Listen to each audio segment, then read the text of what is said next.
Delimitation എന്നൊരു പ്രക്രിയ നടക്കുന്നുണ്ടെന്നറിയാമല്ലോ. എല്ലാ വിദേശ ആക്രമണങ്ങളിൽ നിന്നും ദക്ഷിണേന്ത്യയെ സംരക്ഷിച്ചത് ഉത്തരേന്ത്യ ആയതുകൊണ്ട് ഉത്തരേന്ത്യക്ക് ചില പ്രത്യേക പരിഗണനകൾ ലഭിക്കേണ്ടതുണ്ടെന്ന് പറയപ്പെടുന്നു. സാർ, നിങ്ങൾക്കിതെങ്ങനെ അറിയാം? ഇത് ചരിത്രത്തിൽ നിന്നാണോ അതോ മറ്റെവിടെ നിന്നെങ്കിലുമാണോ?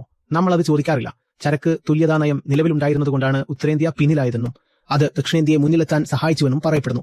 ചൈനീസ്, പാകിസ്ഥാൻ മിസൈലുകൾ ഉത്തരേന്ത്യയിൽ എളുപ്പത്തിലെത്താൻ സാധ്യതയുള്ളതിനാലാണ് എല്ലാ വ്യവസായങ്ങളും ദക്ഷിണേന്ത്യയിൽ സ്ഥാപിച്ചതെന്നും അതിനാൽ ദക്ഷിണേന്ത്യ മുന്നിലെത്തിയെന്നും നിങ്ങൾക്കറിയാമല്ലോ. ഇതെല്ലാം ഇപ്പോൾ പറഞ്ഞു നടക്കുന്നുണ്ട്. നിങ്ങൾ പറയുന്നത് തെറ്റാണെന്ന് ഞങ്ങൾ പറയുന്നില്ല. ഞങ്ങൾ ചോദിക്കുന്നത് നിങ്ങൾക്കിതെങ്ങനെ അറിയാം എന്ന് മാത്രമാണ്. ഇത് വളരെ രസകരമാണ്. എല്ലാവരും വലിയ ആത്മവിശ്വാസത്തിലാണ്, എന്നാൽ ആരും ചോദിക്കാൻ ആഗ്രഹിക്കുന്നില്ല. സാർ, നിങ്ങൾക്കിതെങ്ങനെ അറിയാം? ആർക്കും പണം സമ്പാദിക്കാം, പക്ഷേ അതിർത്തികൾ സംരക്ഷിക്കുന്നത് ഉത്തരേന്ത്യയാണ്. അതുകൊണ്ട് നമ്മൾ അവർക്ക് സബ്സിഡി നൽകേണ്ടതില്ലേ? ഇത് നിങ്ങൾക്ക് എങ്ങനെ അറിയാം? നിങ്ങൾക്ക് ഇപ്പോൾ മനസ്സിലാവുന്നുണ്ടോ?